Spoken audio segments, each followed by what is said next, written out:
Tu as souffert de la maladie. Les médecins t'ont dit qu'ils ne peuvent plus rien. Tu es allé voir les féticheurs. Eux aussi t'ont dit qu'ils ne peuvent plus rien. Te voilà déçu et abattu. Tu n'attends plus que ta mort prochaine. Laisse-moi te dire, il y a de l'espoir pour toi. Jésus est la solution. Il y a de l'espoir pour toi. Dans ton cœur à Jésus-Christ. Il y a de l'espoir pour toi. Et tu seras guéri. Il y a de l'espoir pour toi. N'endurcis pas ton cœur. Il y a de l'espoir pour toi. Si tu entends sa voix. Il y a de l'espoir pour toi. Il a payé le prix. Il y a de l'espoir pour toi à Golgotha. Il y a de l'espoir pour toi. Eh oui, il y a de l'espoir pour toi. Tu étais riche et très puissant. C'est chez toi que tout le monde venait manger. Mais aujourd'hui que tu es ruiné, tes amis t'ont tous abandonné. Tes enfants n'ont plus de respect pour toi. Et ton épouse t'a quitté dans ce pétrin.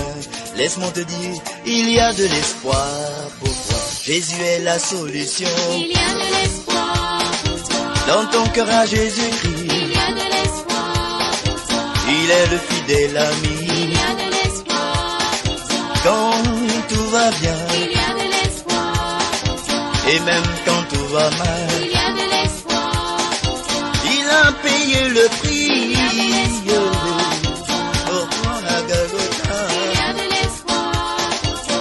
Reçois-le dans ton cœur. Il y a de l'espoir pour toi. Les sorciers t'ont calculé. Ils t'ont mis sur la liste de leurs victimes. Tu le sais, eux-mêmes te l'ont confirmé. Et tu ne sais plus vraiment ce que tu vas faire. Frère, tu avais quelque chose à partager? Viens partager alors, moi je m'assois, j'écoute aussi. Tu n'as pas cru qu'il peut faire. Tu t'es préparé là, ou toi tu t'es préparé. Laisse-moi te dire, il y a de Donc tu as quelque chose à préparer, à présenter non? Viens non mon frère. Que Dieu te bénisse. C'est un début souci de m'asseoir aussi, il faut que je fasse ma place maintenant. Je m'assois aussi, je vous écoute, n'est-ce pas? C'est pas ça les soeurs là. Comment ils sont là comme ça? Vous avez des gens qui vont mourir à Yaoundé, comment vous me regardez comme ça? Ou comme si vous êtes fâchés? C'est pas moi qui fais, il dort moi tranquillement, il me transporte là-bas. Même il pose la question souvent. Vous voyez les choses qui arrivent là maintenant. Que Dieu te bénisse. Amen.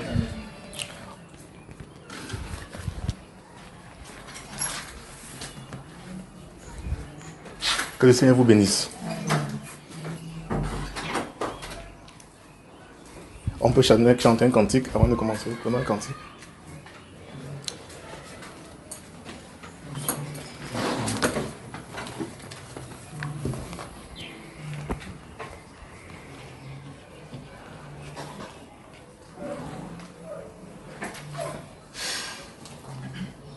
Le numéro 124, tel que je suis sans rien en moi.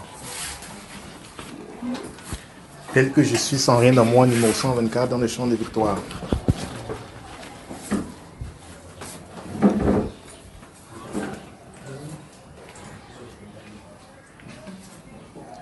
Tel que je suis sans rien en moi, sinon ton sang versé pour moi, et ta voix qui m'appelle à toi, agneau de Dieu, je viens,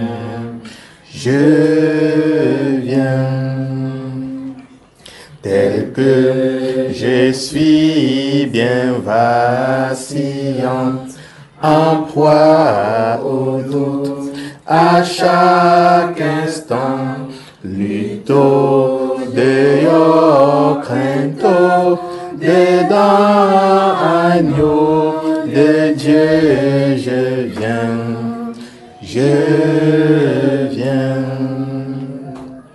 tel que je suis, ton cœur est prêt à prendre le mien tel qu'il est, pour tout changer, sauveur, parfait agneau de Dieu, je viens, je viens. Tel que je suis, ton grand amour a tout pardonné sans retour. Je veux être à toi dès ce jour, agneau de Dieu, je viens, je viens. Amen. Ah, Seigneur, mon bien-aimé, que le Seigneur vous bénisse encore. Courbons la tête, on va prier. Tendre Père, nous te rendons grâce, nous te sommes infiniment reconnaissants pour ce nouveau privilège que tu nous donnes d'être comptés parmi les vivants encore en ce jour. Seigneur, il n'y a que ta grâce, il n'y a que toi, Père, pour nous soutenir. Il n'y a que toi pour nous relever, Père, de nos chutes. Il n'y a que toi, Seigneur Jésus-Christ, pour nous amener à marcher, Père, dans ta volonté parfaite. Merci Seigneur Jésus-Christ pour cette occasion nouvelle que tu nous donnes de nous réunir ici en ce lieu, Père, pour recevoir de toi des instructions, pour recevoir de toi la direction, pour recevoir la correction, Père, et l'encouragement. Nous te rendons grâce. Nous te prions maintenant, tant de Père, de disposer les cœurs des uns et des autres, tant de Père. Viens maintenir toute pensée captive, Seigneur Jésus-Christ, à ton obéissance. Donne-nous de mettre de côté toutes les labeurs de la journée, toutes les difficultés, Seigneur Jésus-Christ, et que nous serons totalement consacrés à toi. Que nos cœurs soient totalement tournés à toi afin de recevoir ce que tu as prévu pour nous encore ce soir. Merci Seigneur Jésus-Christ pour ta grâce. Au nom de Jésus. Amen. Amen. Nous allons partager quelque chose. Je ne sais pas comment ça va être. Relativement long ou court, mais que le Seigneur nous conduise. Ouvrons et notons le livre de Job, chapitre 5. On va prendre comme ça quelques passages.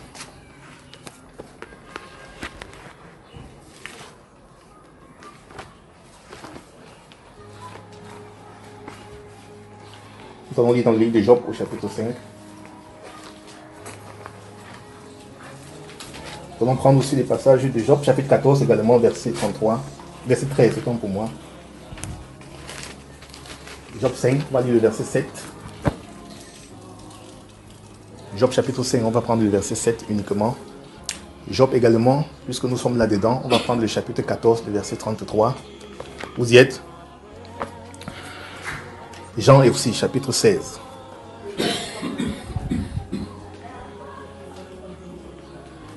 Le livre de Jean a son chapitre 16. Verset 33. Actes des Apôtres, chapitre 14.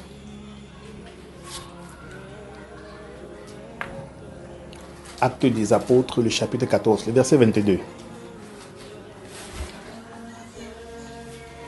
Vous y êtes? Actes des Apôtres, chapitre 14, verset 22, et le psaume 139. Dans le psaume 139, on va lire particulièrement le verset 17. Si quelqu'un veut bien ouvrir pour nous dans le livre de Job, chapitre 5, et qu'il lise le verset 7.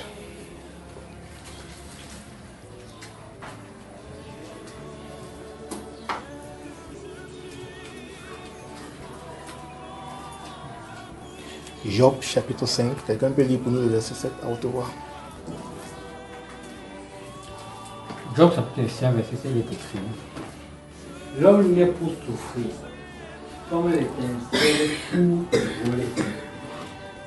L'homme naît pour souffrir, comme l'étincelle est fait pour voler. D'accord, bien-aimé? La Bible nous révèle que voilà pourquoi l'homme est né. L'homme est né dans le but de souffrir. Le Dieu si bon que nous servons,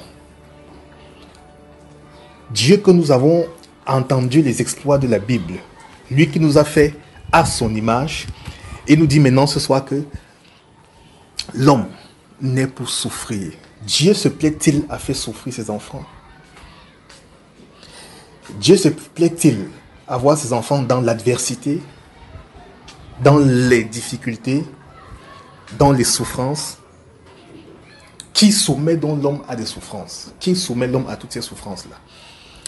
La Bible nous révèle que l'homme est né pour souffrir. Pourquoi est-ce que Dieu nous soumet à la souffrance? Bien-aimés, les circonstances par lesquelles nous traversons, toutes les circonstances, les épreuves, les difficultés sont un moyen pour Dieu d'exercer sa discipline sur nous. Les circonstances auxquelles nous faisons face. Et nous savons que ces circonstances ont tendance à nous rendre particulièrement tristes. D'accord? Les circonstances que nous traversons, les difficultés auxquelles nous faisons face, les épreuves auxquelles Dieu nous soumet, nous rendent toujours tristes. Jacques chapitre 1 aussi, notons ça, Jacques chapitre 1, par la grâce de Dieu. On va pouvoir lire le verset 12 là-bas. Jacques chapitre 1, le verset 12. La Bible déclare dans Romains chapitre 8, le verset 29 que Dieu nous a créés à son image. Je vais lire ça pour ne pas écorcher l'écriture rapidement. Moi-même, je vais prendre ça. Romains chapitre 8.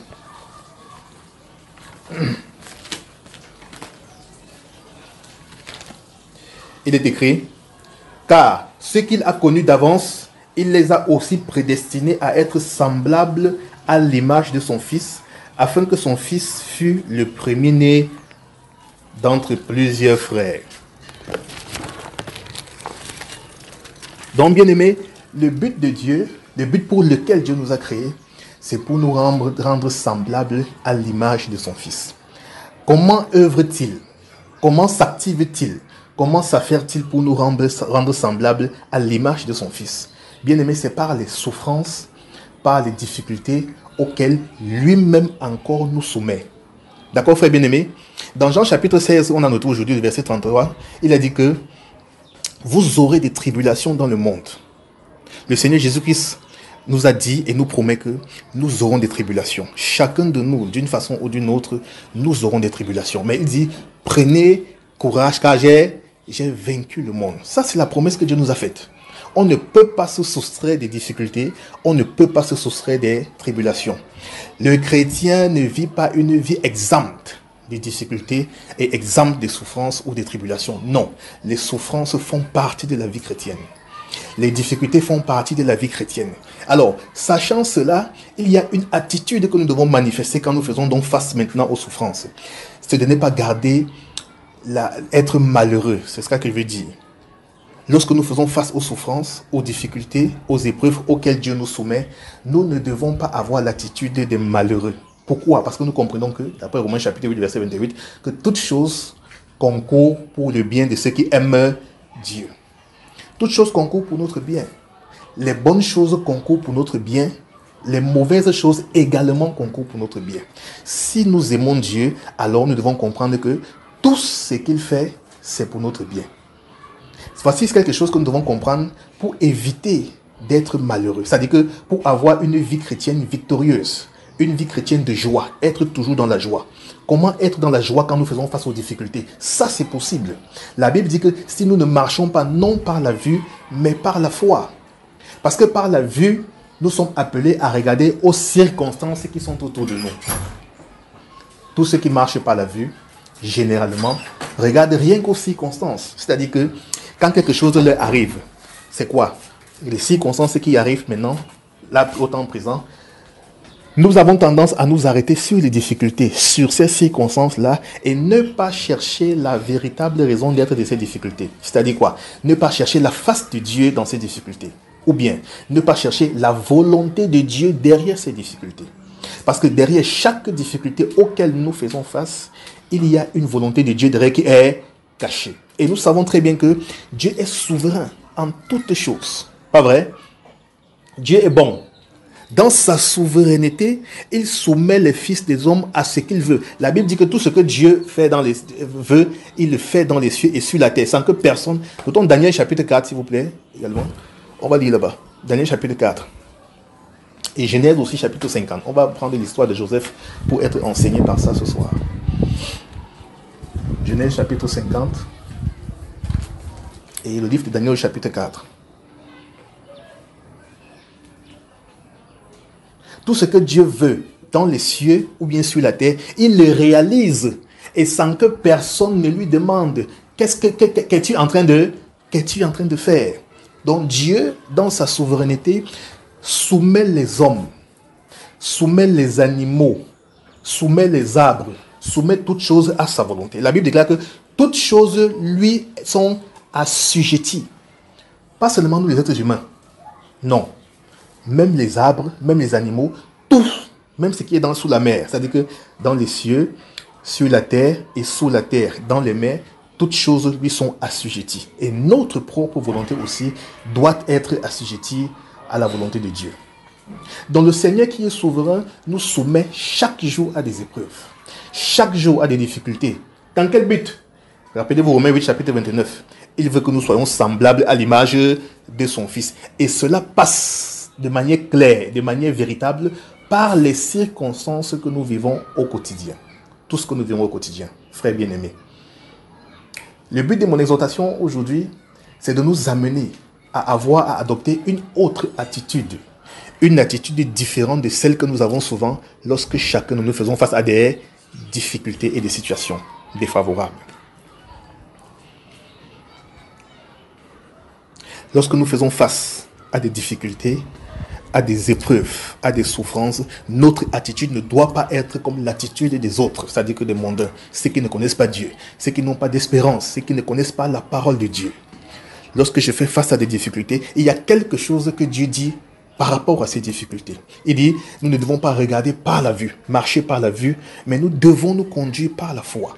Celui qui marche par la foi regarde au-delà des circonstances qui lui arrivent.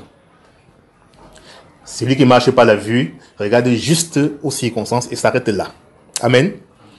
Celui qui marche par la vue, c'est-à-dire que par rapport à ce qu'il vit, par rapport à une situation qu'il traverse, il s'arrête là et imaginez quelqu'un qui a vécu par exemple une catastrophe.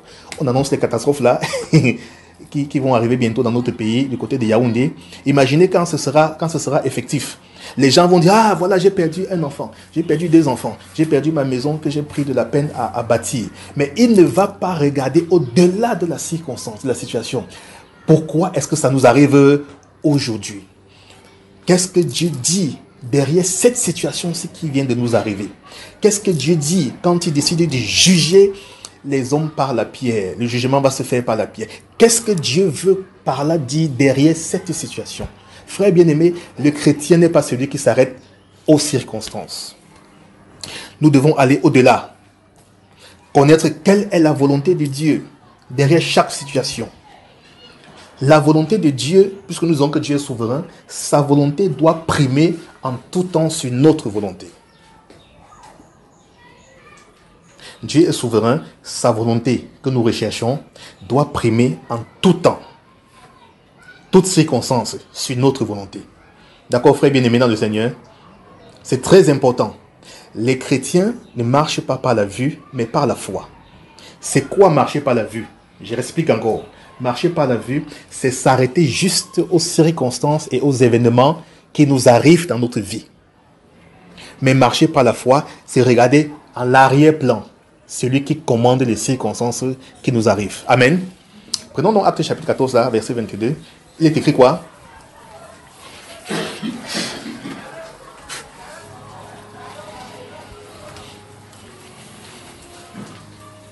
Acte 14, verset 22. Si quelqu'un a la page, il peut lire pour nous. Acte 14, verset 22. Oui. Fortifiant l'esprit des disciples et exhortant à persévérer dans la foi. Et disant que c'est par beaucoup de tribulations qu'il nous faut entrer dans le royaume de Dieu. C'est par beaucoup de tribulations. L'apôtre Paul exhortait les disciples en ce sens-ci, en ces termes. Il dit, c'est par beaucoup de tribulations.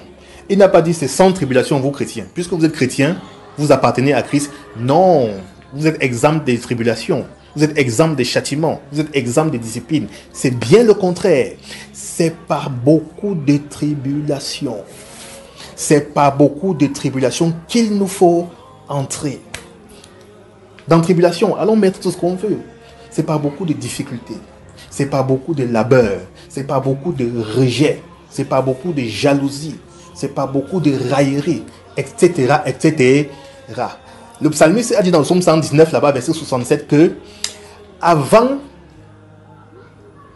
il a dit, avant d'être affligé, laissez-moi lire ça, c'est important aussi. Psaume 119.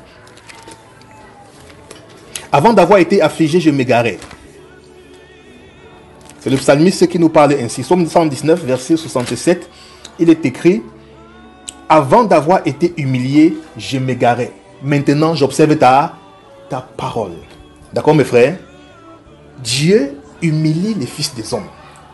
Dieu fait passer les fils des hommes aux souffrances, aux difficultés, dans un but précis, dans le but de les amener à sa discipline, dans le but de les amener à marcher d'après sa volonté. La discipline de Dieu s'exerce sur tous les habitants de la terre, en particulier sur ses enfants. Dans quel but? Dans le but de nous ramener à lui. Le psalmiste s'est égaré beaucoup et nous savons comment il s'est égaré. David s'est beaucoup égaré, n'est-ce pas? Nous connaissons ses égarements, non? Il dit que avant d'avoir été humilié, voilà comment je m'égarais. Donc Dieu, pour le ramener sur des bonnes voies, dans les bonnes voies et dans sa parole, il a dû l'humilier. Donc l'humiliation ici constitue un moyen de discipline. Une discipline pour amener celui-ci-là dans la repentance et à changer de voie. Donc les chrétiens ne sont pas exempts de châtiments et de difficultés. Frères, nous devons considérer les épreuves, les souffrances, les difficultés dont on fait face sous un angle totalement différent. C'est ce qui conditionne notre joie dans le Seigneur. Regardez un peu. Qu'est-ce qui nous afflige, qu'est-ce qui nous donne d'être très souvent anxieux, stressés et, comment je vais dire, qui nous met souvent mal à l'aise? Ce sont des difficultés auxquelles tous nous faisons face. Nous avons des difficultés à tous les niveaux. Dans le travail, on a des difficultés. Financièrement, on ne parvient pas, n'est-ce pas, à subvenir à tous nos besoins. Dans le domaine spirituel, même, on a encore des difficultés parce qu'on attend le Saint-Esprit, le baptême du Saint-Esprit, n'est-ce pas, pour nous ravir, pour sceller notre âme afin que nous ne soyons plus assujettis, esclaves du péché. Maintenant, toutes ces choses-là, frères bien-aimés, c'est Dieu qui les permet. D'accord, mes frères? C'est Dieu qui permet toutes ces choses. Dans quel but? Dans le but de nous amener à marcher davantage en comptant sur lui. C'est-à-dire considérer sa souveraineté. Dans tout ce qui nous arrive, nous devons comprendre que Dieu reste et demeure souverain. Amen.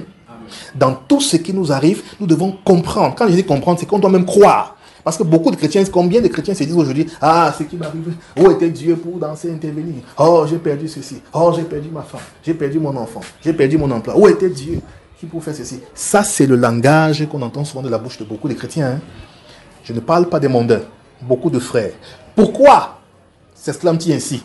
C'est parce qu'ils n'ont pas cru en la souveraineté de Dieu. Dieu est souverain. Il agit avec nous comme il veut. Dans Daniel 4 qu'on a dit aujourd'hui, il dit, sans que personne ne lui dise que, mais il dit, hein, qu'est-ce que tu fais comme ça là? Personne ne peut lui poser la question. Nul ne peut oser lui demander ce qu'il fait. D'accord, frère bien-aimé? Prenons Job 14 aussi. Là. Job chapitre 14, lisons là-bas rapidement. Si quelqu'un a la page là-bas.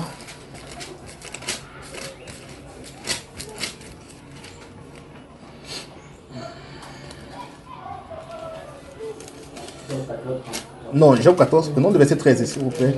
13. Tout à l'heure, j'ai fait erreur en donnant le verset 33. Le verset 13, bien aimé.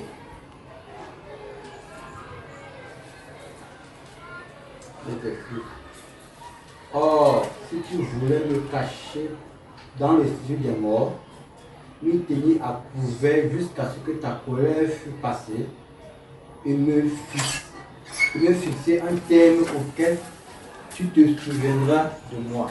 Amen. Je vais reprendre toujours, mais à partir du verset 1 maintenant, Job 14. L'homme né de la femme, sa vie est courte, sans cesse agitée. Verset 2. Il naît, il est coupé comme une fleur, il fuit et disparaît comme une ombre. Et c'est sur lui que tu as l'œil ouvert et tu me fais aller en justice avec toi.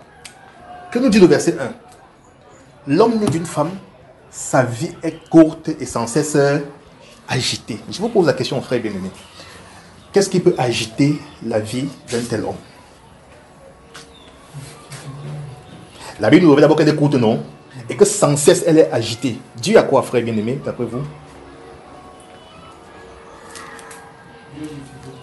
Aux difficultés. Qui d'autre?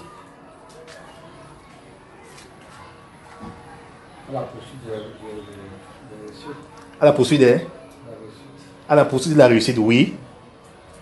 Qui d'autre, frère David? D'après toi, qu'est-ce qui peut agiter la vie d'un tel homme? Le Saint-Esprit nous dit que l'homme qui est né d'une femme, première caractéristique, sa vie est courte et sans cesse elle est agitée.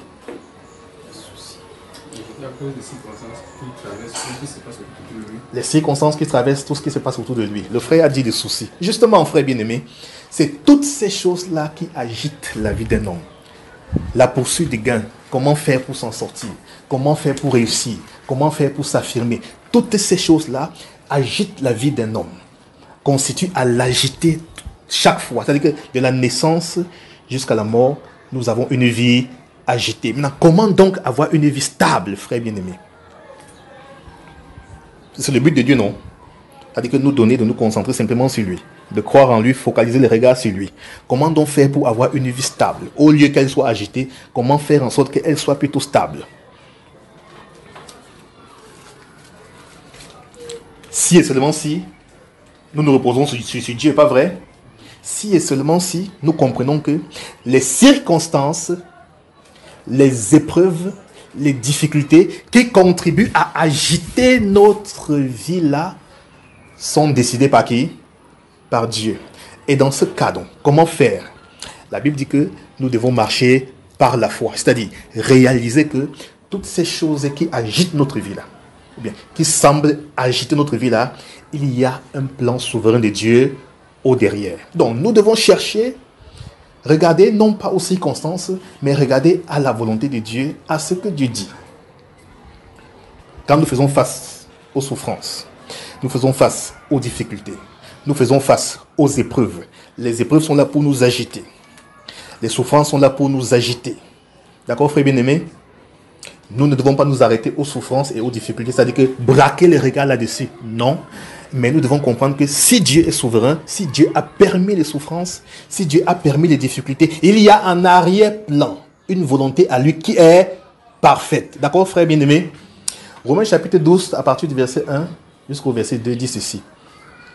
Je vous exhorte, frères, par les compassions de Dieu, à offrir vos corps comme un sacrifice vivant, saint, agréable à Dieu, ce qui sera pour vous un culte raisonnable. Pas vrai? Il continue en disant au verset 2, ne vous conformez pas au siècle présent, d'accord? Mais soyez transformés par le renouvellement de votre intelligence afin que vous discerniez quelle est la volonté de Dieu. D'accord, frère bien-aimé? La volonté de Dieu intervient pour soumettre notre volonté à la sienne. Il dit, afin que vous discerniez quelle est la volonté de Dieu. Nous devons discerner la volonté de Dieu en toutes circonstances, dans toutes les circonstances de notre vie. Comme on vient de le dire, les circonstances auxquelles nous faisons face, les difficultés, les malheurs, les deuils, les pertes d'emploi, les ceci et les cela, nous devons discerner quelle est la volonté de Dieu derrière et réaliser avant toute chose que cette volonté de Dieu, elle est souveraine. Amen.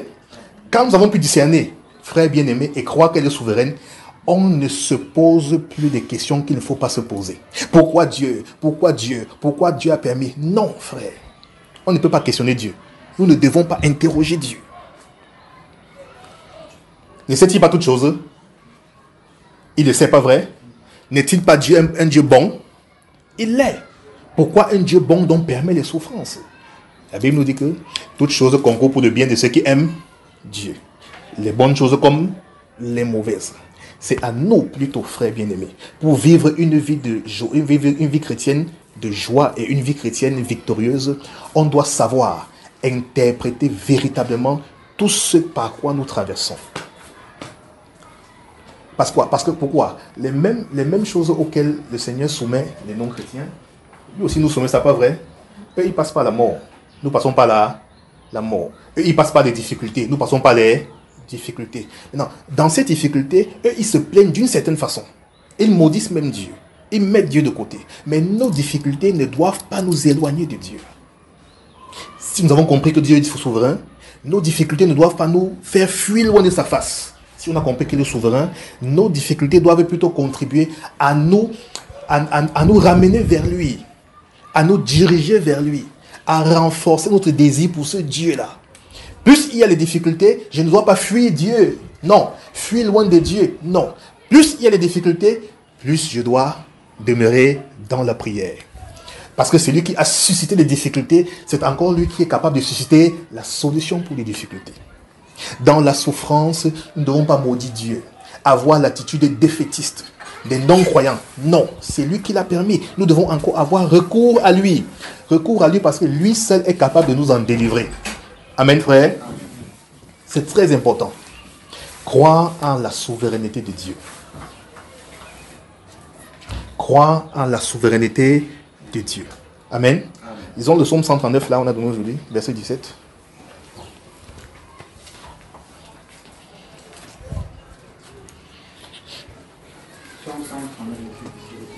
Oui.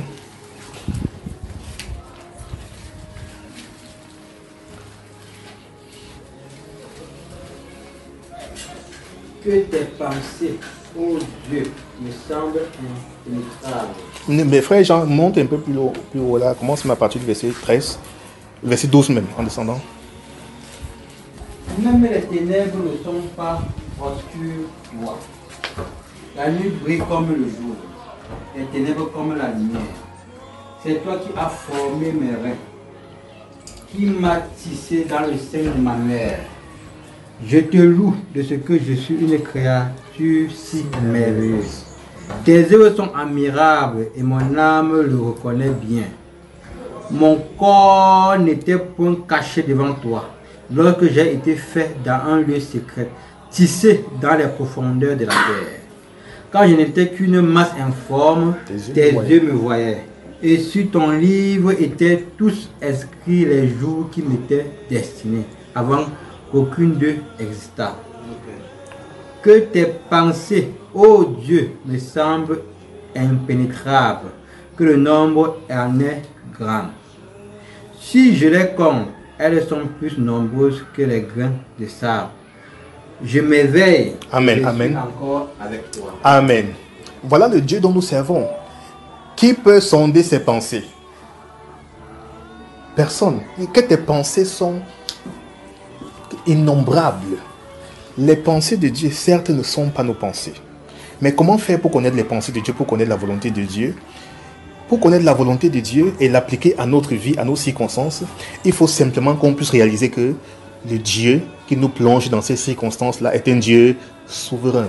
Il ne fait pas quelque chose pour notre perte. Non.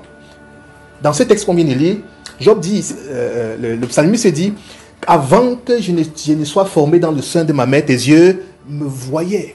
Et tous les jours de ma vie étaient inscrits dans ton livre, dont Dieu nous connaît parfaitement. Et son but, son dessein, sa volonté propre pour nous est que nous soyons heureux. D'accord, frère bien-aimé? C'est la volonté de Dieu là. Il veut que nous soyons heureux, que nous vivions une vie heureuse. Malgré les difficultés, il veut qu'on reste heureux. D'accord, frère bien-aimé? C'est la pensée de Dieu là. Maintenant, pourquoi donc donne-t-il les difficultés? Pourquoi permet-il les tribulations? Pourquoi nous soumet-il à ces choses-là? Il veut nous rendre semblables à l'image de son Fils. Et cela ne passe pas par la prière seulement, non. Ça passe dans les circonstances que nous traversons. La discipline exercée sur nous. Si l'on s'égare, il doit nous ramener d'une façon ou d'une autre. D'accord, frère bien-aimé? Alors nous devons rendre grâce à Dieu pour ces choses-là. Il est souverain d'agir avec nous comme il veut. Le but, ce n'est pas de nous perdre, non, mais le but, c'est de nous ramener, nous gagner à lui. Que nous puissions reconsidérer nos voies. Reconsidérer notre manière de vivre, notre manière de penser, notre manière de marcher. Ce sont ces circonstances-là qui mettent autour de nous pour nous ramener à lui. Et rappelons-nous, nous sommes appelés dans ces circonstances-là à marcher par la foi et non par la vue. D'accord, frère bien-aimé? Prenons, ouvrons Hébreux rapidement, chapitre 11 là. On va voir l'exemple de quelque chose qui ne regardait pas. L'exemple de quelques personnes qui ne marchaient pas par la vue, mais qui se reposaient entièrement sur la foi. Hébreux chapitre 11, permettez-moi de trouver aussi.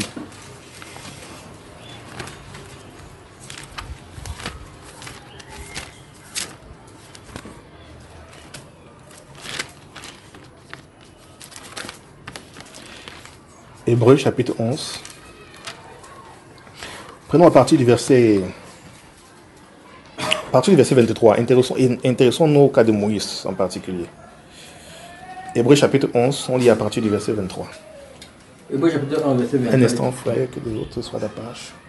Vous y êtes? Oui, frère Jean, tu peux lire. C'est pas la fois que Moïse, à sa naissance, fut caché pendant 3 mois par ses parents.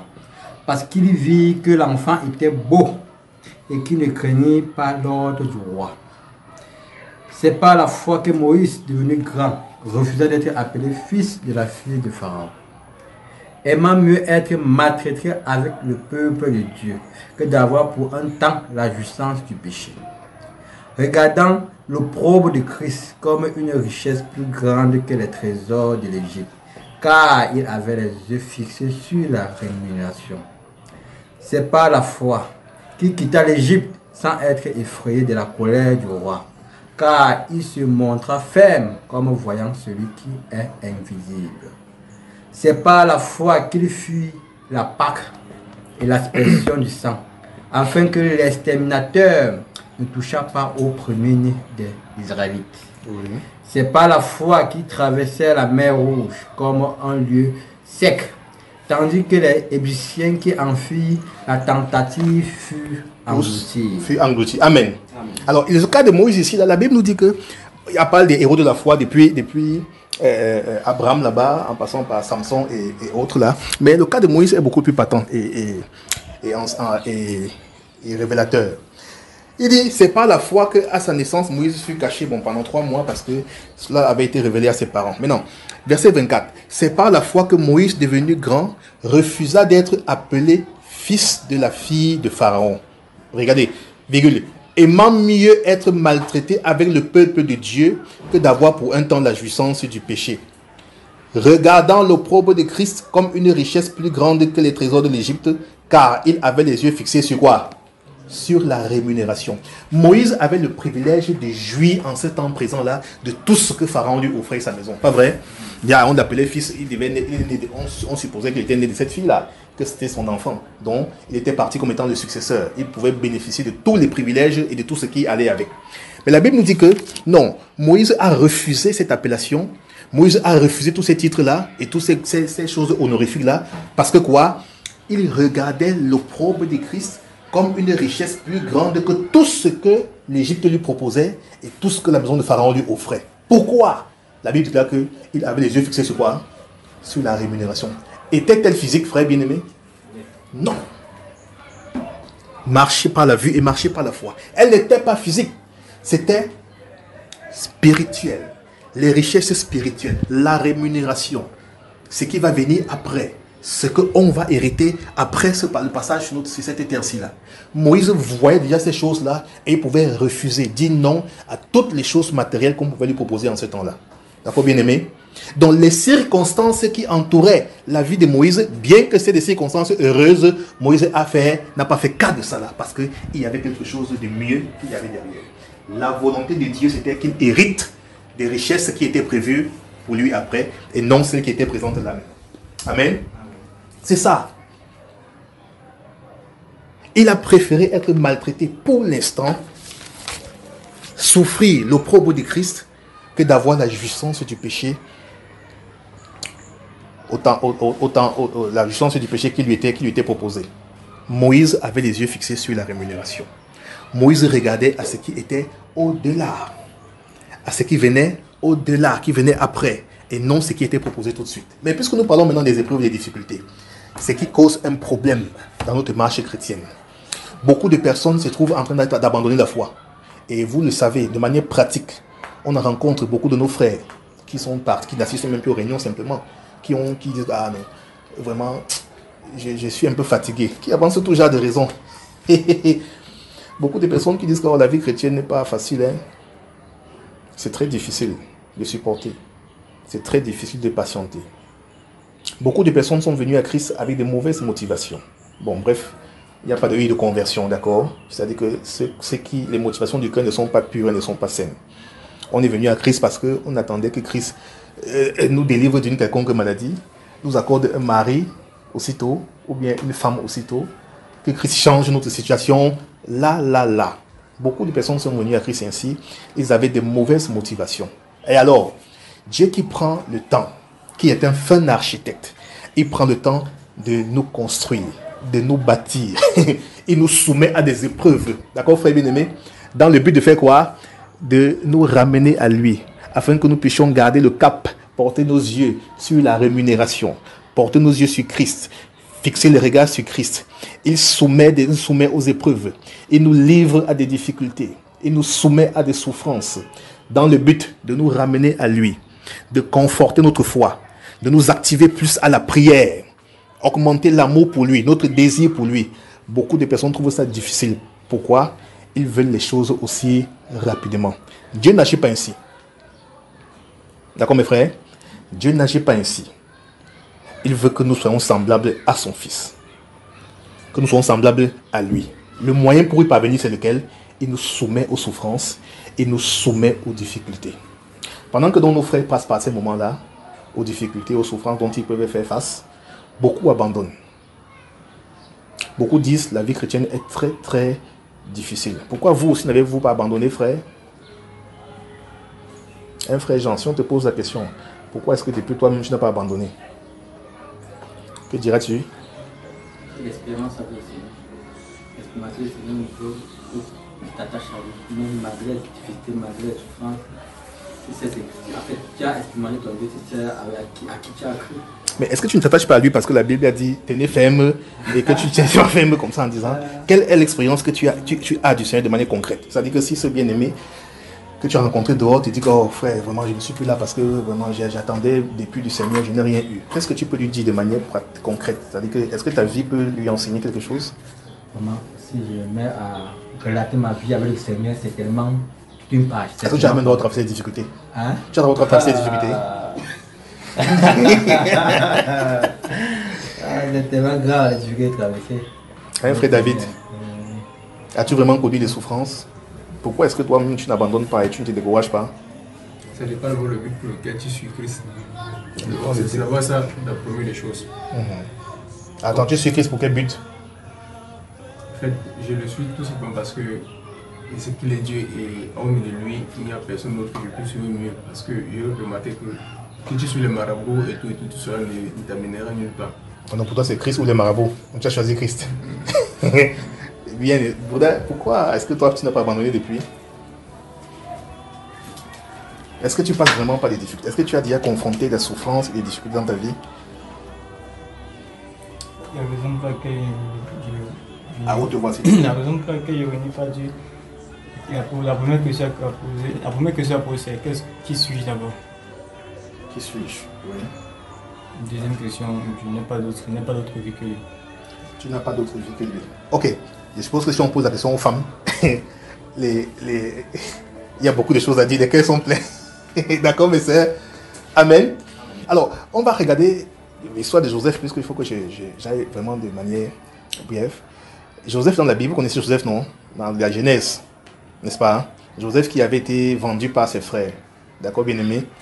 Alors, il avait été vendu par ses frères et il avait été amené en esclavage, comme esclave, et puis il est arrivé en Égypte. Et des années plus tard, il a rencontré ses frères, et puis il y a beaucoup de choses qui se sont passées. On va aller dans la Bible pour lire et pour voir des choses qui se sont passées, des paroles qui ont été dites, et puis ce que le Seigneur veut nous révéler. D'accord? Déjà, vous qui avez déjà lu l'histoire et vous qui êtes familier à la Bible, lorsque les frères de Joseph le vendaient, était-ce avec son accord? Non. C'est-à-dire qu'ils avaient tissé quelque chose et Joseph était ignorant, pas vrai? Quand ils ont vendu Joseph, était-ce bien? Était-ce le péché? Qui en était l'auteur donc? Pourquoi donc Dieu a laissé faire ces choses-là? Hein? Ah ok, il voulait l'amener quelque part, il est souverain. Dieu n'est pas l'auteur du péché et de la méchanceté, frère. Il n'en est pas l'auteur. On est ensemble? Dieu n'est pas l'auteur du péché ou de la méchanceté. On se comprend. Hein? C'est pas lui qui fait ces choses-là. Si tu as perdu ton emploi, si tu as dit que non, mes collègues, j'ai remarqué que chaque fois, ils commençaient à être négatifs envers moi. Chaque fois, j'avais des comptes à rendre. Chaque fois, j'ai commencé ceci. Ah, je crois que c'est mon collègue X ou mon collègue Y qui est derrière ces choses-là. Hein, mes frères? Voilà beaucoup de choses que nous traversons au quotidien. J'ai pris l'exemple de ce collègue-là dans le cadre du travail. La mort peut intervenir, peut survenir, d'accord, frère bien-aimé? Les jalousies, les rejets dont nous faisons face, On peut citer encore plein d'autres choses.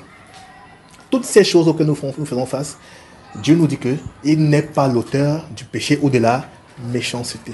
Mais pourquoi donc nous sommes ses enfants? Pourquoi donc est-il que nous sommes victimes de cette méchanceté-là? On a répondu aujourd'hui que Dieu est souverain. Maintenant, si Dieu est souverain, ça veut dire qu'il est au courant de ce que les collègues concoctent dans le noir, non? De ce que nos collègues tissent dans le noir, pas vrai? Si donc Dieu est souverain, il est au courant de ce que ton voisin est en train de faire chez des marabouts contre toi, pas vrai? Et le Dieu qui est souverain, le Dieu que nous servons et le Dieu qui est bon, aime laisser parfois les choses là nous arriver. D'accord, frère bien-aimé? Les frères de Joseph ont fomenté un coup. Joseph ne prenait pas part, il n'était pas au courant. Par pure jalousie. D'accord, mes frères? C'est la jalousie de ce que son père aimait beaucoup et de ce qu'il avait des songes, il avait des choses que Dieu lui montrait et qu'eux n'avaient pas.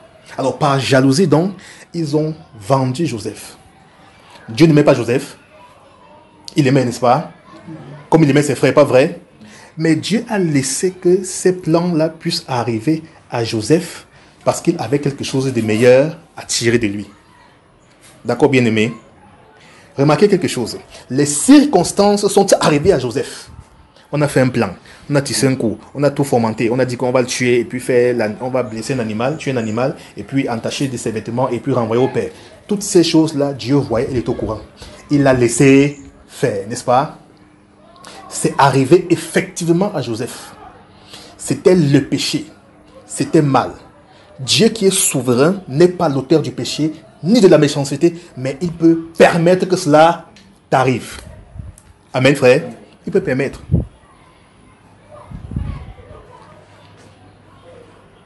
Là, sur le coup, si vous et moi étions à la place de Joseph, on ne devrait pas regarder aux circonstances, commencer à maudire ses frères, commencer à nourrir la vengeance de ce que mes frères m'ont fait ceci. Non. Des années plus tard, prenons l'exemple de Joseph. Dans Genèse chapitre 50 qu'on a noté aujourd'hui là, Joseph a dit à ses frères que vous avez médité le mal contre eux. Moi, pas vrai? Vous aviez médité le mal contre moi. Mais Dieu a fait quoi? Dieu a changé le mal en quoi? En bien. Amen. On ne doit pas rester focalisé sur les circonstances. Non. Derrière les circonstances, il y a la volonté de Dieu qui est souverain et c'est elle que nous devons chercher. Joseph a grandi, il est parti en Égypte, il a vécu là-bas. Il a connu tout ce qu'il a connu. Lorsqu'il a rencontré ses frères ont dit, oh, pardonne-nous, s'il te plaît. Ils ont fait tout genre de choses pour avoir le pardon de Joseph. Mais regardez la réponse la plus simple qu'on puisse donner à ses ennemis. Jadis, ses ennemis d'autrefois, vous avez médité le mal contre moi. D'accord? Mais Dieu l'a changé en quoi? Et Joseph ne regardait pas à la circonstance qui lui arrivait. Il n'a pas ramené cela au devant de la scène, mais il a regardé ce que Dieu voulait faire au derrière. D'accord, frère bien-aimé? Très souvent, les malheurs aussi qui nous arrivent, les déceptions qui nous arrivent, ont un but. Mais nous, si nous restons dans la chair, regardez par la chair, à marcher par la vue, on s'arrête toujours sur les circonstances. À 95%, les chrétiens aiment s'arrêter sur les circonstances. Pourquoi ça? Pourquoi ci? Pourquoi ça? Et puis là, on ne parvient pas à sonder la volonté de Dieu, à questionner Dieu, à savoir pourquoi est-ce que les choses nous arrivent ainsi. Parce que tout ce qui nous arrive, la Bible nous a dit, Romains chapitre 8, verset 28, toutes choses concourent pour notre bien. Désormais, si tu es victime du mal, d'une injustice, d'un rejet, regardez, c'est mal, pas vrai? Tu es victime du mal. Les gens calomnient, c'est le mal, n'est-ce pas? Les gens fomentent des coups contre toi, c'est le mal, n'est-ce pas? Les gens font tout genre de choses contre toi, c'est mal, n'est-ce pas? Frère bien-aimé, il y a un bien que Dieu veut susciter derrière ces choses. On est ensemble? On est ensemble, les frères? Le mal qui t'arrive à l'instant T, à l'instant présent, il y a un bien qui se cache derrière. Et pour parvenir à cela, tu dois croire que Dieu est souverain. On se comprend, frère bien-aimé? Sinon, on va toujours se poser les questions qu'il ne faut pas se poser et rester toujours à l'état de bébé. Ne pas avancer. Ne pas laisser la situation. ne pas la traverser et la dépasser. Non. Joseph pouvait dire, non, vous mes frères là, on va recommencer les comptes à zéro. Qui avait commencé par fomenter le coup? Vous voyez ça là? Ça c'est un long chemin. Mais en regardant au-delà des circonstances, il a compris que c'était la volonté d'un Dieu souverain. Amen. Nous ne devons plus rester sur les circonstances. On est ensemble? Les regards doivent plus être fixés sur les circonstances, mais sur ce qui est en arrière-plan, la volonté de Dieu. Derrière chaque circonstance, il y a une volonté de Dieu. Répète ça à ton frère. Je ne dois pas rester à regarder aux circonstances, mais je dois chercher la volonté de Dieu derrière ces circonstances-là. On se comprend? D'accord, mes frères? C'est ainsi. D'autres passages dans la Bible nous amènent aussi à cela. On peut prendre le cas de Job, pas vrai? Job avait fait quoi? Là encore, c'est un autre enseignement. Job n'avait lui rien fait. Mais Dieu rend témoignage de lui que sur la terre, il n'y a aucun homme comme lui. Il craint Dieu, il se détourne du mal. Regardez bien. Satan, mais tu crois qu'il fait ça pour rien? N'est-ce pas? C'est parce que tu l'as gâté, tu l'as béni, tu as dit tout genre de choses. Touche un peu à ces choses-là, tu vas voir comment il va te maudire là tout à l'heure. Vous voyez ça, frère bien-aimé? Dieu a dit, je te laisse, mais ne touche pas. C'est le cas exactement pour nous. Lorsque l'ennemi est dans le noir, les antichambres en train de faire certaines choses, bien-aimées, il peut arriver que Dieu laisse que ça marche, que ça nous atteigne. Le malheur atteint parfois le juste, mais Dieu en délivre toujours. Ah, pourquoi Seigneur? Ah, pourquoi Seigneur? Non. Lorsqu'on a compris cela, on ne pose plus ce genre de questions. On ne reste plus là à pleurnicher, à dire pourquoi Seigneur tu as fait ceci, pourquoi Seigneur tu as fait cela. Non, bien-aimé, la volonté de Dieu derrière. Parce que s'il n'avait pas permis, la chose n'arriverait pas. Et s'il a permis, c'est pour que ce mal qui t'est destiné soit changé en quoi? Que Dieu te bénisse.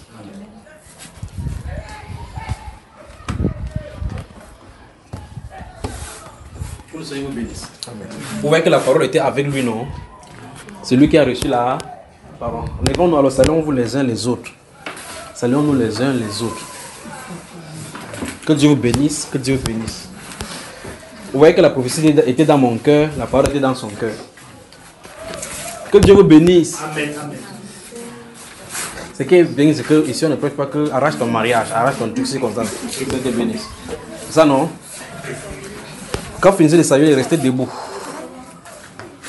Que le Seigneur Dieu vous bénisse, vous bénisse, vous bénisse, vous bénisse, vous bénisse, vous bénisse, vous bénisse.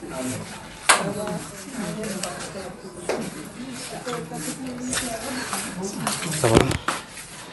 Que Dieu vous bénisse, que Dieu vous bénisse. Prenez votre cantique, arrêtez la main avec la Bible.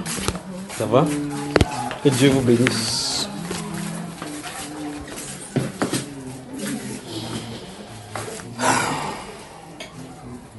Ce qui est bien avec les croyants maintenant, comme on entend dans ces prédications bénissantes, ce qui est bien, c'est que on chante quelque chose, dès que la chanson finit, on croit autre chose.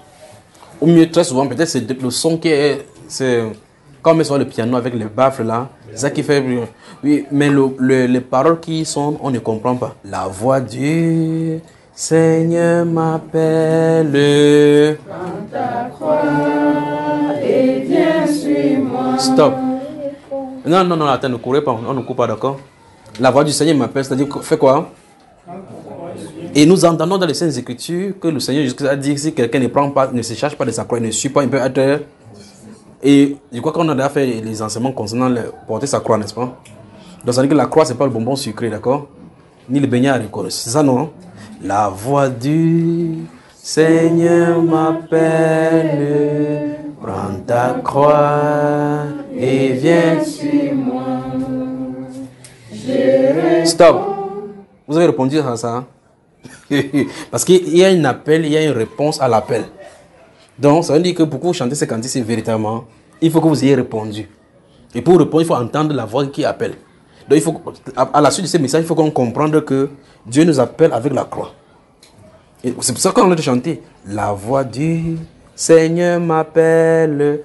Il appelle en disant, prends ta croix sur moi. Voilà la voix qui appelle. Et puis, moi aussi, je réponds. Peut-être si je ne veux pas te dire que je réponds Seigneur, je ne peux pas prendre ta croix. Toi-même avance. Jusqu'au bout, jusqu'au bout, tu vas y arriver. Comme ça, vous chantez comme ça, pas vrai? Mais si vous êtes dans cette chanson, c'est-à-dire que si l'adresse de la Bible, que le Seigneur Jésus dit que chacun se charge de sa croix, qui me suit, vous conseille, et que vous avez médité et accepté, vous pouvez me continuer. On peut maintenant continuer. Je réponds, Sauveur fidèle. Me voici, je suis à toi. Jusqu'au bout. Jusqu'au bout. Jusqu'au bout. Je veux te suivre. Seulement dans les bons moments. C'est ça, non? C'est ça dans le cantique là-bas. Seulement des bons moments. Hein? Je réponds, Sauveur fidèle, me voici, je suis jusqu'au bout, jusqu'au bout, je vais te suivre dans les mauvais jours, à toi pour mourir et vivre, à toi Jésus pour tout. Vous descendez à Happy Sport ici, je crois que Happy Sport c'est dans cette direction-ci. Vous voyez Happy Sport, n'est-ce pas? Happy Sport là-bas à Makepe. Vous descendez pour arriver à Kotof, vous remontez. Quand vous remontez la colline, vous regardez votre droite comme ça, vous allez au collège pilote. Vous voyez ça, n'est-ce pas? Vous regardez l'immeuble N. Nous habitions à l'immeuble N quand il sortait en plein jour, comme ça, il partait à l'école. Comme ça, en plein jour. Et puis Satan s'est tenu là, comme ça. Le temps s'est arrêté. Chaque fois qu'il passe là-bas, il dit à mon épouse que c'est ici. Il dit que tu m'as déjà dit ça plusieurs fois. Chaque fois, il m'était dit ça. Chaque fois qu'on passe ici, que c'est ici que ça s'était pas passé. Chaque fois qu'il passe là-bas, je rappelle. Et puis je vois devant, il a montré tout ce qui devait m'arriver comme ça là. Que tu es prêt, tu vas te tenir contre moi. Je suis resté debout. Vous savez, vous vous lavez le matin pour partir à l'école. Je suis allé à l'école. Et puis subitement, la vision est là devant moi. Je ne suis pas en train de dormir. Ce n'est pas le sommeil. C'est là comme ça. Il y a une pause. C'est comme si toutes les activités sont arrêtées devant moi et voir quelque chose se dérouler, Seigneur. En même temps, ils sont en train de discuter. Qu'est-ce qui se passe ici? J'ai griffe mon pied, je me suis vraiment reposé, réveillé. Ou bien je ne suis pas en train de rêver. Je vois devant les calomnies, les mensonges, tout ce qui devait arriver, les persécutions. Il dit, tu peux faire ça? Écoute ça. Vous dites, dans les mauvais jours, dans les bons et les mauvais jours. Les mauvais là, ce n'est pas nous qui choisissons. Hein? Ce n'est pas nous. Et puis je reste tranquille comme ça. Il ne sait pas que le temps de méditer comme ça, le Saint-Esprit vient à mon aide. Il dit que Dieu, je n'ai pas la force pour le tenir, mais par la grâce de Dieu, je vais tenir. Le Saint-Esprit, quand il a dit comme ça, la vision s'est arrêtée. Je marche, je continue à dire, qu'est-ce qui s'est passé? Qu'est-ce qui s'est passé? Et lettre après lettre, tout ce qui était dans la vision s'accomplit. Peut-être les difficultés viennent. Mais quand tu as l'espérance que celui en qui tu as cru est vivant, ça change la donnée. D'accord? Jusqu'au bout, je vais te suivre dans les mauvais jours. À toi pour mourir et vivre.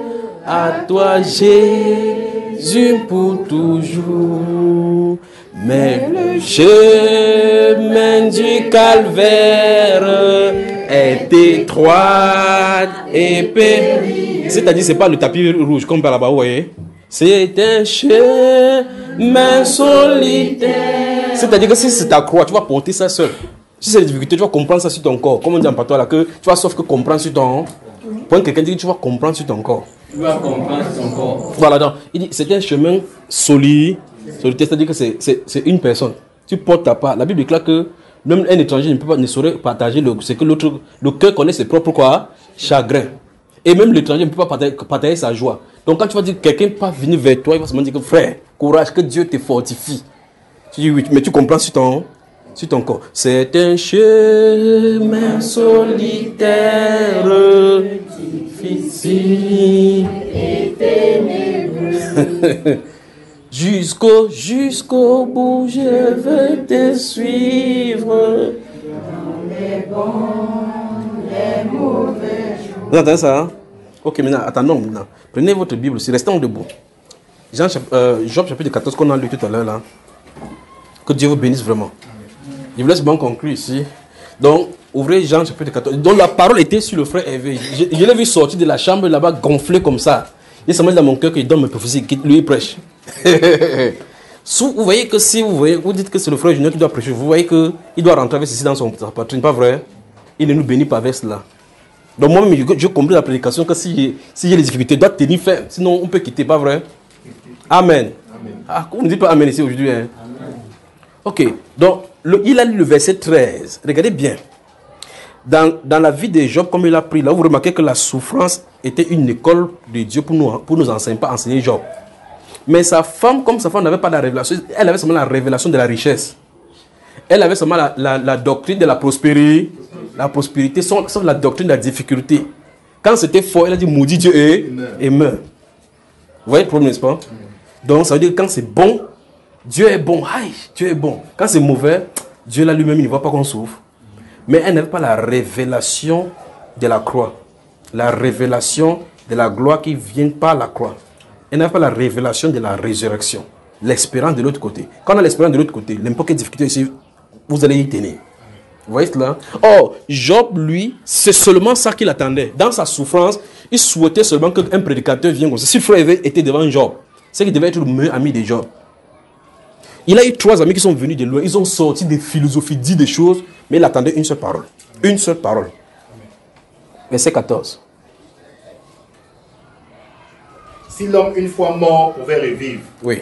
j'aurais de l'espoir tout le temps de mes souffrances. Et par conséquent, jusqu'à ce que mon état vint à changer. stop. Donc, voilà le prophète Job, voilà ce qu'il entend. Relisez encore. Si l'homme une fois mort pouvait revivre. Oui, donc voilà ce que je pense. Si l'homme, une fois mort, pouvait revivre. Donc, il ne savait pas ça. Il ne savait pas que il y a après lui, quand quelqu'un se couche, il y a la résurrection. C'est pour ça qu'en haut, il dit que quand on coupe les arbres, le tronc qui reste là-bas pousse quand même. Les eaux se dessèchent, il y a la vapeur et puis ça revient encore. Mais quand l'homme quitte cette terre, donc il n'avait pas la révélation de la résurrection. Donc c'est un prédicateur comme le frère avait mettait les pieds comme ça, là, bam. Il dit que genre, ainsi dit le Seigneur, Jésus-Christ le Rédempteur est puissant, que quand tu vas te coucher, il va se réveiller comme il a dit à Daniel. À Daniel a dit que Daniel va te coucher dans la poussière. Le moment va venir, il va réveiller les gens. Mais il ne connaissait pas. Job ne connaissait pas. Il attendait seulement. Il dit, si l'homme, une fois mort, pouvait quoi? Revivre. Qu'est-ce qu'il devait faire? J'aurais de l'espoir tout le temps de mes souffrances. Voilà. Donc ça veut dire que c'est que cette souffrance, il devait seulement dire que, ok, comme il y a la résurrection, j'ai patiente dans la souffrance. Amen. Donc voilà ce que Job attendait, ce que ses amis lui disent, personne ne lui a dit. Ils ont sorti des philosophies, Il attendait seulement. Donc ça veut dire que son regard n'était même pas sur sa souffrance. Il disait que si quelqu'un vraiment pouvait souffrir comme ça, en haut il dit quoi? Il dit qu'en réalité, si tu as là fixé le thème de vie des gens, si tu as là fixé les jours et le mois, laisse-le commencer à respirer tranquille quand même. Il dit à Dieu que, puisqu'on va mourir là comme les vermisseaux. Donc, vous remarquez qu'en haut il dit quoi? Le verset 4, qu'est-ce qu'il dit? Comment de notre souillé sortira-t-il un homme pur? Donc il ne savait pas cela. Mais Jésus dit, déjà vous êtes tous purs. Il dit qu'il ne peut pas sortir. Il affirme quoi? Il n'en peut sortir aucun. Il n'en peut sortir aucun. Il n'avait pas la révélation de la sainteté de Dieu. Que Dieu peut se faire sortir de la pourriture. Vous allez là où on verse la saleté. Les bons macabos et les bons plantains sortent lorsqu'on verse la saleté, ça pourrit. C'est là où Dieu sort le bon plantain. Le plantain c'est mince. Qu'est-ce que tu as mis en bas? Il dit non, ce n'est pas les engrais. J'ai mis du fumier. Du fumier, il relève de la poussière, il sort le pot pour le faire asseoir. Regardez les jolies fleurs dans les zones où il y a la saleté. Des belles fleurs, ça sort là-dedans. Dieu fait sortir la sainteté dans l'iniquité. Vous voyez? Donc Job, lui, il attendait tout simplement que quelqu'un lui dise, il y a résurrection des morts. Donc, prends courage. Quand tu vas mourir, tu vas ressusciter. Mais maintenant, nous les chrétiens, nous savons tous que Jésus est venu, il est mort, il est ressuscité pour que nous ayons l'espérance de la vie. Malgré cela, on ne tient pas ferme dans la... Jusqu'au bout, je veux te suivre. Dans les bons, les mauvais jours. À toi pour mourir, vivre. À toi, Jésus pour toujours. Jusqu'au bout, je veux te suivre. Dans les bons, les mauvais jours. À toi pour mourir et vivre. À toi, Jésus, pour toujours. Amen. Ouvrez Proverbe maintenant. Fermez les cantiques. Que Dieu bénisse le frère Hervé et sa famille. D'accord? Pour tous ces messages-ci. Vous voyez, quand il dit, il vient m'asseoir pour recevoir de vous, vous m'esquivez pour qu'il ne mange pas aussi. Ouvrez Proverbe chapitre 16. J'aimerais que vous fassiez face à quelqu'un avec votre livre. Faites face, cherchez quelqu'un ou regardez 2 à 2. Tu le regardes dans les yeux, tu dis bonsoir ma soeur. Vous êtes prêts? Vous y êtes? Je veux qu'on lise ensemble. Vous êtes dans le Proverbe chapitre 16. Je veux qu'une personne me lise d'abord le verset 4. Qu'est-ce que ça dit? L'Éternel a tout fait pour un but. Oui. Même le méchant pour le jour du malheur. Donc, comme tu es devant quelqu'un, dis que écoute-moi. Même les méchants qu'on parle là, ils ont leur rôle à jouer. Exercer la méchanceté dans ta vie. Il l'a fait pour un but, pas vrai? Même le Dieu l'a fait pour un but. Pourquoi? Dieu l'a fait pour un. Mais voici le problème. Verset 7 maintenant. Quand l'Éternel approuve les voies d'un homme, il dispose favorablement à son égard même ses ennemis. Donc, on dit à quelqu'un maintenant que les ennemis sont à notre service. Mais, il faut que Dieu approuve tes voies. Donc, au lieu de lutter contre l'ennemi, cherche à être agréable à Dieu. Voilà. Donc, quand vous êtes agréable, quand vous allez dans les Saintes Écritures, cherchez juste à être agréable à Dieu. Ne vous concentrez pas sur les ennemis. Sinon, vous allez passer les nuits et prier dans les endroits où on va vous dire que tu es l'ennemi, ta grand-mère a fait ceci, ton grand-père a fait ceci, vous allez passer le temps à courir, à faire des mauvais combats. Vous comprenez, n'est-ce pas? Encore cela. Lorsque l'Éternel approuve les voies d'un homme, qu'est-ce qu'il dit? Lorsque l'Éternel approuve les voies d'un homme, il dispose favorablement à son égard même ses ennemis. Même ses ennemis. Donc, ça veut dire que l'ennemi est au service. Ton ennemi, dis à quelqu'un que ton ennemi est au service de ton Dieu que tu sais. Autrement dit, ton ennemi est à ton service. Vous voyez que si vous comprenez bien ces choses dans la Sainte Écriture, quelqu'un dit que je vais te tuer, tu dis oh merci encore pour mon service. Viens me servir. Parce que ta vie est cachée avec Christ en Dieu. Donc ça veut dire que pour qui tu il faut qu'il passe chez Dieu. Quand il passe chez Dieu, Seigneur, le Fils m'a fait trop. Il m'a dit, je sais même qui devait faire pour pas, qui devait bénir. Va là, tu le sais. Alléluia. La Bible déclare dans le livre de Psaume là qu'il dressera la table en face de mes aînés. C'est pas et ma coupe.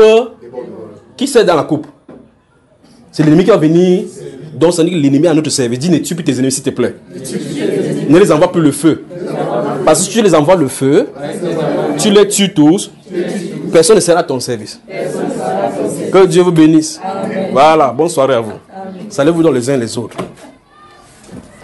En disant, jusqu'au bout, je veux te suivre. Dans les bons, les mauvais jours. À toi pour mourir et vivre. Jésus, il faut quitter ce qu'on aime, savoir être mal jugé, endurer l'injure même, mon être méprisé, jusqu'au bout, je veux te suivre, dans les bons, les mauvais jours, à toi pour mourir et vivre, à toi Jésus pour toujours. Alléluia. Gardez-vous à l'esprit ici. Cherchez à être agréable à.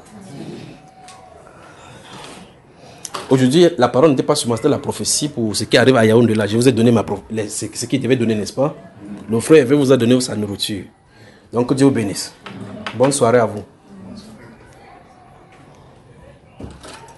Que Dieu vous bénisse. Que Dieu vous bénisse.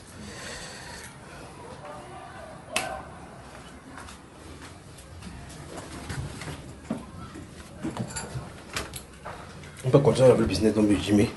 On va finir aujourd'hui. Que Dieu te bénisse, mon frère. C'est quand tu donnes les prêcher là-bas, je voyais. Je voyais une.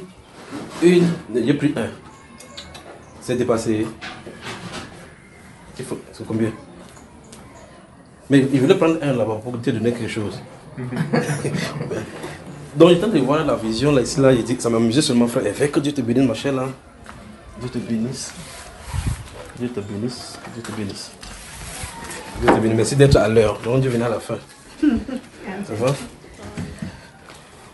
Ça va mon garçon? Toi tu m'as déjà vu? Ici toujours? Bon, ok, c'est bon.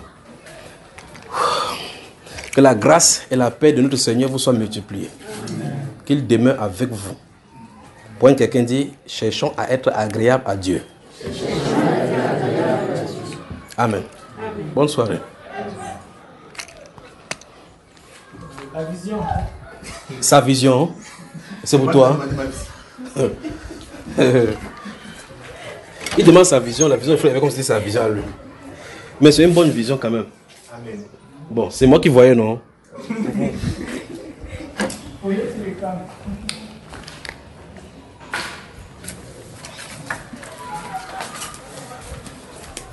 À mercredi, non? Le Seigneur voulait qu'on mange ce qu'on a mangé aujourd'hui là. À mercredi, très tôt, je suis la plaise au Seigneur pour qu'on commence ce qui est long là. Il y a une série là, il faut qu'on commence ça long. Il voulait parler à la jeune fille, mais c'est pas le cas. Ben, je crois que c'est le garçon aussi, il m'a dit, ça va? Où est papa? Où est papa?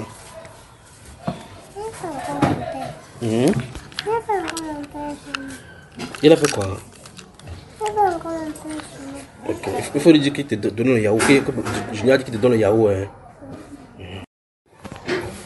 Tu veux qu'on parle de ça? Qu'est-ce que c'est pas? Il y a un problème, n'est-ce pas? Bien. Parce que il était assis là-bas.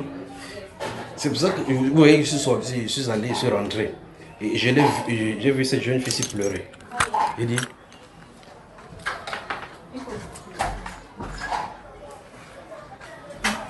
Mais, c'est toi que tu partais, non? Ah, tu es sa maman? Ah, donc tu connais l'histoire dont je suis en train de parler. Oh, c'est grave là maintenant. C'est la vision des frères Éveil, c'est qui nous grave. J'étais assis là-bas, j'ai vu le frère Éveil dans une vision. C'est là que devant nous ça s'est déroulé. Puis j'ai vu cette jeune fille, il est vu en train de pleurer. Mais c'est quand même curieux. Là, son visage, ça me dit absolument réunir le visage de l'enfant. Elle vient souvent ici. Wonderful. Vous la connaissez? Il est vu là en train de pleurer, puis il regarde. Ça veut dire que c'est au sujet de papa là. Tu veux parler de cela?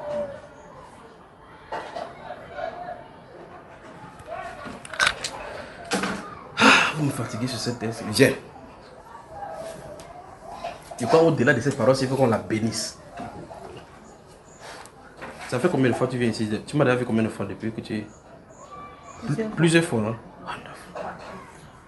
Et moi, il salue les gens ici, il ne te voit pas. Cette chose, moi, je la remarque. Je crois qu'il l'a vu ici une ou deux fois. Toi aussi, tu es souvent ici. On s'est déjà vu toi aussi, n'est-ce pas? Celle-là, c'est une ancienne, oui. Les anciens n'ont rien. L'erreur. Tu comprends? Quand il dit l'erreur, tu comprends? L'erreur ne doit pas être commise deux fois. On dit qu'on ne sait pas à maudire quelqu'un. Maman, la mère vient, comme tu voulais sortir, là, viens maintenant. L'histoire s'est fait pleurer. Il est vu dans la vision. Quand il était assis, il est vu en train de pleurer. Et j'ai remarqué quand il commençait à vouloir parler, maintenant, les pleurs ont commencé. C'est pour ça qu'il voulait fuir comme ça. C'est le problème, c'est. Viens, maintenant. Pourquoi vous pleurez à cause de cette situation? C'est quoi le problème? Il est temps qu'on arrange ça, d'accord? Voilà, parce que ça a assez duré comme ça là maintenant. Les pleurs plus, d'accord? Je crois que comme il a ouvert la porte, il devait pas partir tranquillement. Tu connaissais cette affaire-ci? Tu connaissais cette affaire? Wow. Donc je suis le seul à ne pas connaître quelque chose ici. Il pleure par la machine. Pardon, donnez le mouchoir à celle-ci.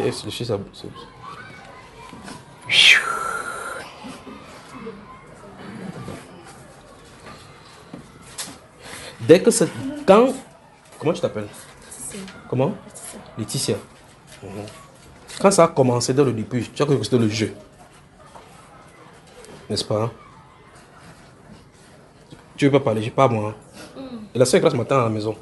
Donc si ça m'a attiré encore ici, que je viens vers vous, c'est parce qu'il y a un problème ici, il faut qu'on résolve. Si au départ c'était comme si le jeu maintenant, après ça arrivait à une phase où on a commencé à... Il y avait les entendre non. Quel est le problème? Comment le perdre encore?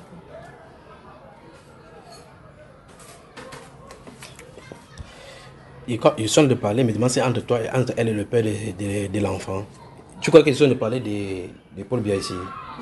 Tu veux épouser Paul Biya? Je parle de qui? La mère vient parler. C'est quoi le problème? Je suis allée chercher au Seigneur qui a un problème. Parce que je suis fatiguée de mes familles. Ma vie n'a pas de sens. Regarde celle-ci. Qu'est-ce que tu en penses par rapport à elle? Quand tu regardes cet enfant, si tu regardes cette autre aussi là, mais regarde le sang qui est ici et le sang qui est ici. Il y a une différence. Pourquoi? Tu vois ce qui lui arrive, n'est-ce pas? Tu vois ce qui t'arrive, n'est-ce pas? Regarde, tu suis la lignée, tu vois la même chose. C'est la même chose qui arrive dans la famille. Il faut que ça cesse là maintenant. D'accord?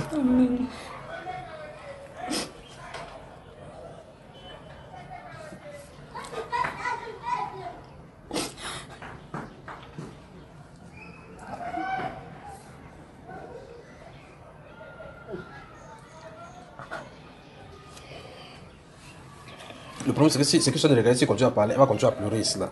Et quand je regarde dans cette direction, si je regarde bien, même dans la vie stable, il n'y a pas de stabilité. Nulle part.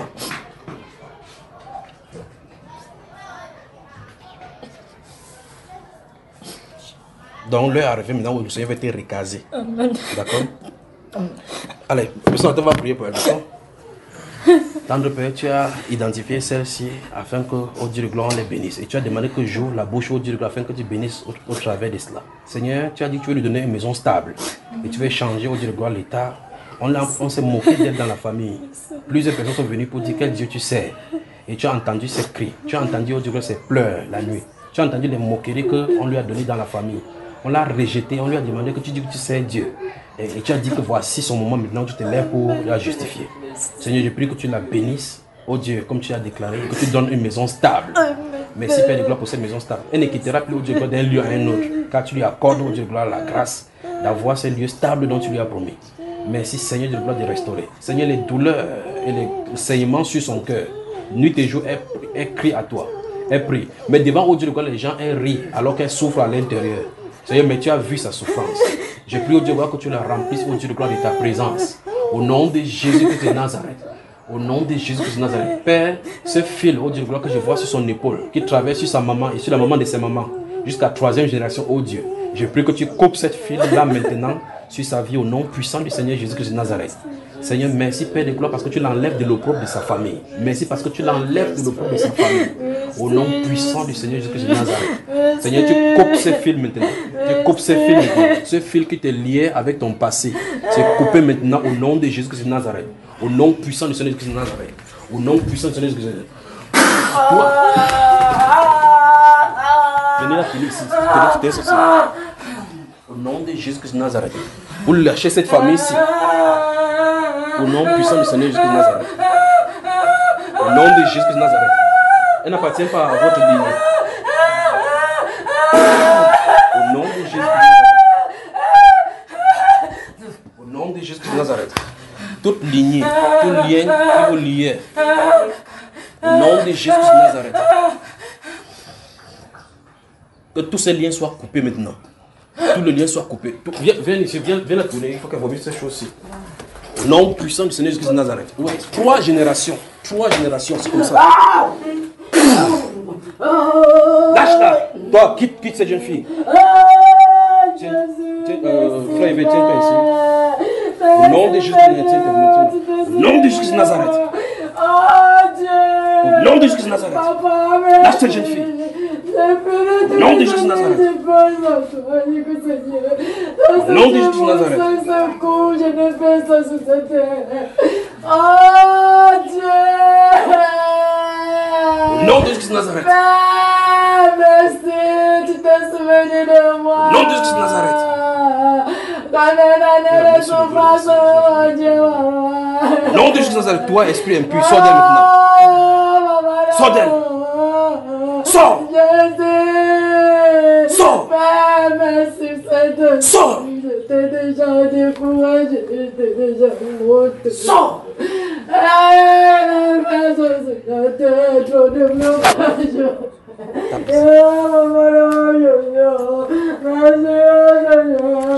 Tu dois savoir lâcher les roues pour toi, d'accord? Et toi, la personne, d'accord?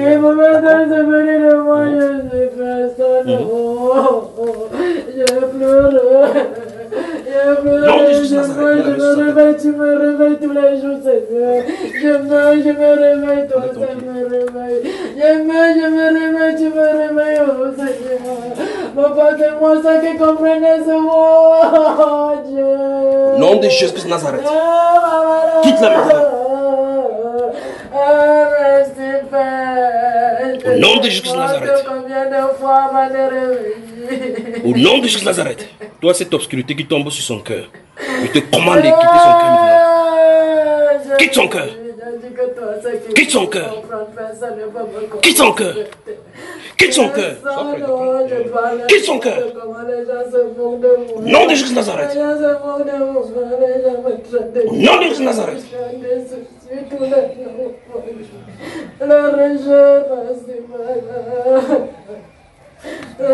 Non de Nazareth. Lâche, il dit bien, lâche sa poitrine. Là, tu ne dois plus rester. Allez, allez, lâche sa poitrine. Lâche sa poitrine. Non de Jésus Nazareth. Lève-toi, madame, lève-toi, tu es libre. Lève-toi, tu es libre. Le Seigneur s'est souvenu de toi. Voilà. Au nom de Jésus de Nazareth. C'est ta fille, il faut que l'obscurité se quitte de regarder sa poitrine qui est là maintenant. Au nom de Jésus de Nazareth. Quitte sa poitrine. Quitte sa poitrine. Quitte sa poitrine, quitte sa poitrine, quitte sa poitrine. Toi, puissance un peu.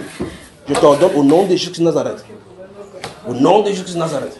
Vous savez, ils sont de parler ici debout de le cœur connaît son propre chagrin. Et puis je passe, je vois que ça s'est enveloppé un genre. Je vais sortir, c'est l'histoire de la vision des frères et ce qu'il fait. Mais cette jeune fille, c'est quand il a vu sa vision, il a voulu fuir. Vous allez remarquer que je suis sorti plus c'est rentré. Mais c'est l'enfance qui m'a attiré. Et puis il dit, mais c'est au sujet de. Ah, c'est terrible. Mais pourtant, quel enfant bénissant. Ça va, garçon? Au nom de Jésus de Nazareth, toi, puissant des ténèbres, allez, lâche le cœur de cette fille. Lâche sa poitrine. Lâche sa poitrine. Lâche sa poitrine. Lâche-la. Lâche-la. Tu ne dois plus l'oppresser. Tu ne dois plus l'oppresser. C'est terminé. C'est terminé. Allez, c'est parti. C'est parti. C'est parti. Au nom de Jésus de Nazareth, tu ne peux pas résister. Je te commande de la lâcher maintenant. Je te commande de la lâcher. Toi, puissance négative, puissance impure, tu es les ténèbres. Toi, cette obscurité qui tombe sur son cœur, elle englobe. Tu n'as plus l'autorité sur son cœur. Tu n'as plus l'oppresser. Je te commande de la lâcher. Lâche-la maintenant. Lâche-la. Allez, lâche. Sors. Sors. Sors. Allez, allez, allez. Au nom de Jésus de Nazareth. Allez, au nom de Jésus de Nazareth. Au nom de Jésus de Nazareth. Au nom de Jésus de Nazareth. Et tu es touché, tu ne peux plus rester. Au nom de Jésus de Nazareth. Au nom de Jésus de Nazareth. Allez, lâche-la. Lâche-la. Au nom de Jésus de Nazareth. Oui, ça se trouve ici. Regardez, oui, ça, regardez. Regardez. Au nom de Jésus de Nazareth. Au nom de Jésus de Nazareth. Je te commande de lâcher maintenant. Sors de son corps. Sors. Au nom de Jésus, tu ne dois plus rester. Je te commande de quitter. Allez, c'est parti. Au nom de Jésus de Nazareth. Regardez, vous pouvez sentir ça ici. Regardez. Au nom de Jésus de Nazareth. Au nom de Jésus de Nazareth. Au nom de Jésus de Nazareth. Lâche ta poitrine. Au nom de Jésus de Nazareth. Non, s'il vient transmettre les prophéties, mais voici maintenant en train de délivrer. Oh. Au nom de Jésus de Nazareth. Au nom de Jésus, tu ne peux pas rester dans son corps. Je te commande de quitter. Allez, au nom de Jésus de Nazareth. Au nom de Jésus de Nazareth. Au nom de Jésus de Nazareth. Tu sors maintenant. Tu la lâches. Tu la lâches. Tu la lâches. Tu la lâches. Allez. C'est parti. Allez. Sors maintenant. Sors. Surveille-la maintenant. Au nom de Jésus de Nazareth. Au nom de Jésus de Nazareth. Au nom de Jésus de Nazareth. Sors. Sors. Sors. Sors. Quitte son corps. Quitte son corps. Tu ne dois plus le pousser. Lâche maintenant. Lâche-la. Lâche-la. Nom de Jésus de Nazareth. Au nom de Jésus de Nazareth. Allez, allez. Tu vois que c'est ta vision qui a amené ceci, n'est-ce pas? Mais pourtant, ta vision est bonne, non? On n'a pas besoin de prier pour cela. C'est qu'il t'a vu quelque part. Merci. Dieu te bénisse. Sors! Sors d'elle!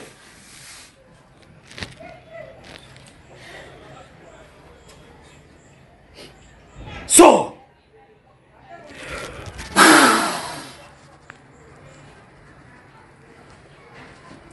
Ces nuits ne seront plus tourmentées par toi. C'est la dernière fois. Comme tu sors, tu ne retournes plus jamais dans sa vie. Tu ne peux plus bloquer sa vie, ni la vie de ses enfants. Tu n'as plus de lien avec elle.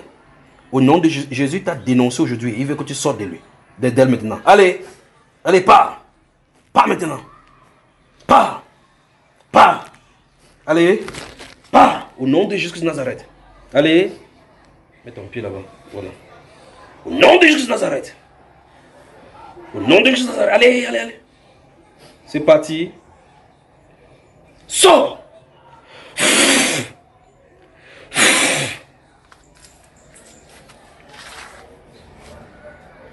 Là, c'est un garçon courageux. On prie pour sa mère, ne pleure même pas. Allez, allez.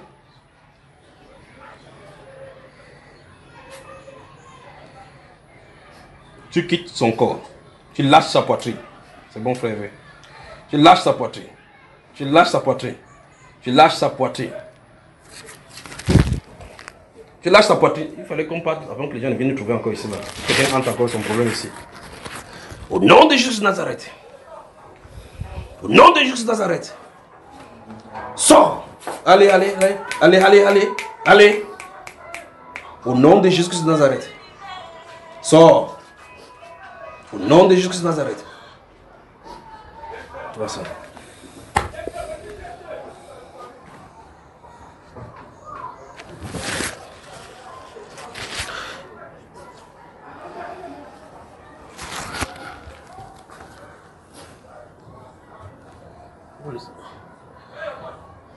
Ah.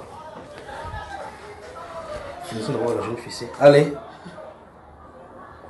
Allez, c'est parti, c'est parti. Elle t'a déjà parlé de ce qu'elle vit dans les songes. Qu'est-ce que tu as dit?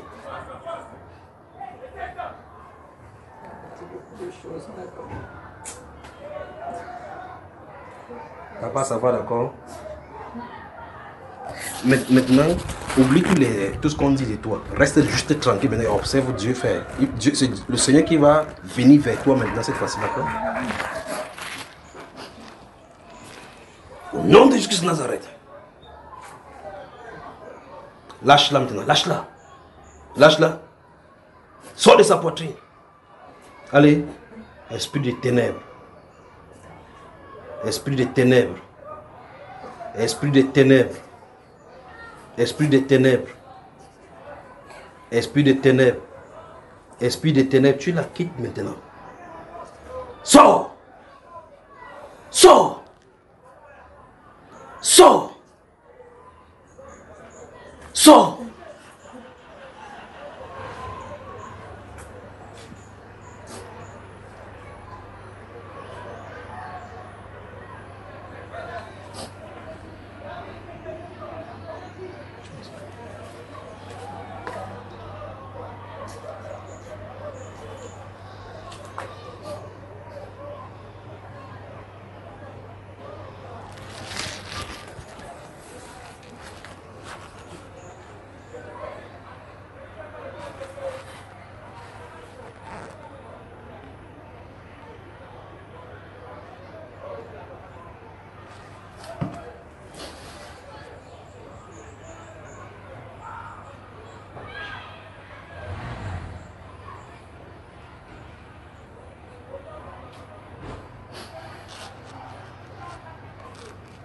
Lève-toi, lève-toi Laetitia.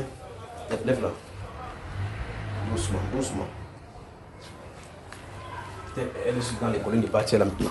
Alors que Dieu vous bénisse, que Dieu vous bénisse, que Dieu vous bénisse, que Dieu vous bénisse. il y a l'oppression dans le songe. Il y a l'oppression. Ça, il faut que les songes soient arrangés, d'accord? Tu m'entends? Il y a l'oppression dans le songe. L'oppression. L'oppression, ça veut dire quoi? C'est comme... On vient t'opprimer, d'accord? L'oppression. Ça, c'est dans les songes. Donc, des choses étranges t'arrivent quand tu dors. Tu sais ça, n'est-ce pas? Lève-toi. Lève-toi. Mets tes deux mains sur ton ventre. C'est l'oppression. C'est l'oppression.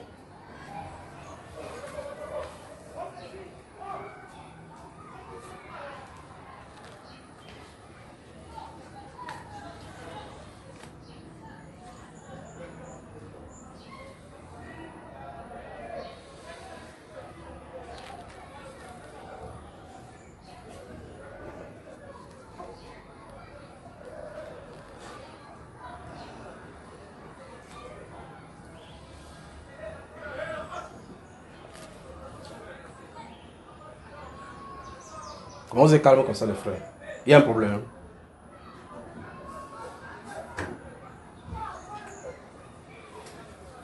Vous avez des problèmes? Qui a des problèmes ici? Voilà, personne n'a plus de problème. Personne n'a plus. Il n'y a pas de problème, mieux pas. Vous voyez ça? Là, c'est l'oppression. L'oppression. L'oppression.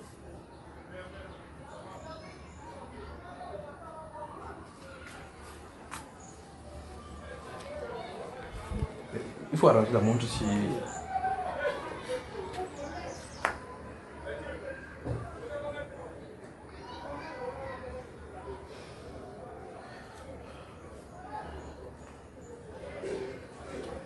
Vous voyez? Cette chaleur-là que je sens entre toi et moi, là, maintenant, il faut que ça... Jusqu'à ce que ça puisse pénétrer dans ton être, là.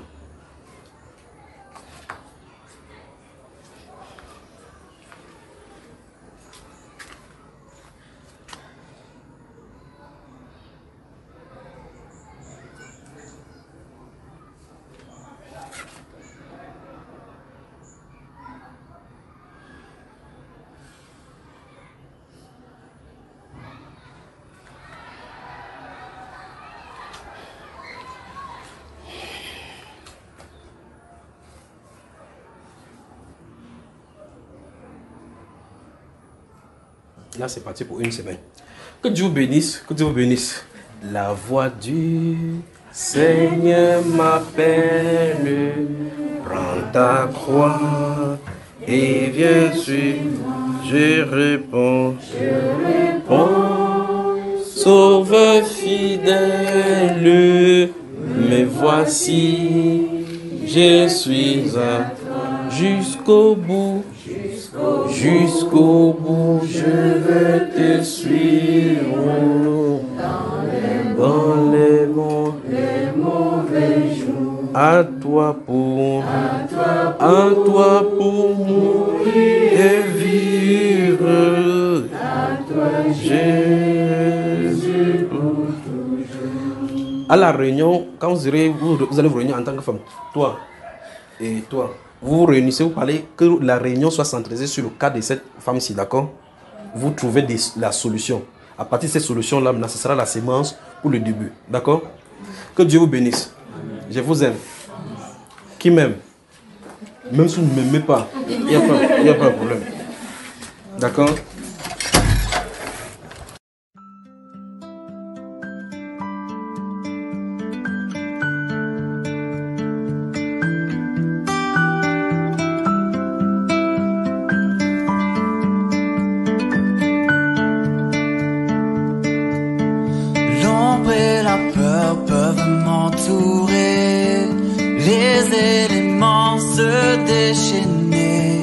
Le Dieu de victoire se